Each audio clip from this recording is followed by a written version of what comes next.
Las Vegas. Here we come. Here we come. May nagkasal pa doon. Paris. Yung tower. Yun sa Katabunan. You only need 3 friends in your life. Alam mo, as we grow older, mapapansin mo, hindi pala sa dami ng kaibigan ang labanan. It's about the kind of people you allow in your circle. Hindi mo kailangan ng maraming barkada. You only need 3 solid friends.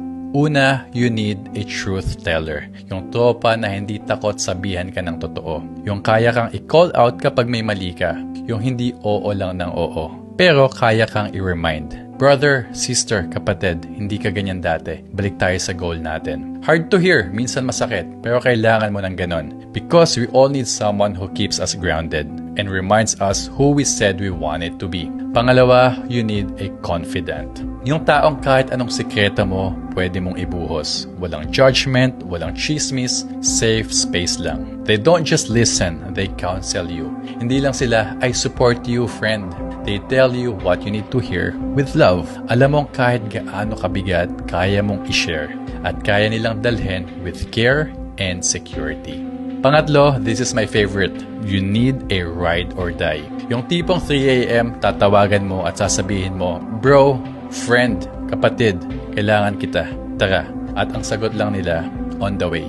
No questions, no hesitation, just pure presence. Yung friend na hindi mo kailangan ipaliwanag lahat. They just show up no matter what. Yun yung klase ng kaibigan na hindi mo basta-basta makikita.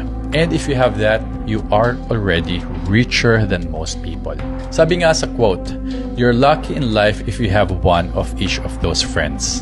But if by some miracle, you meet someone who's all 3, the truth teller, confident, your ride or die, man, sis, friend, that's a friend for life. And if you already have one, kung meron ka na ng ganitong klaseng kaibigan, please message them today.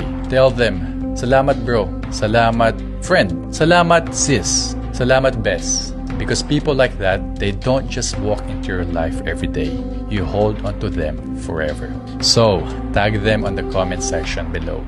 Show them how much you appreciate them, how much you love them, and how much grateful you are for having them in your life. Tag them. Okay, let's go.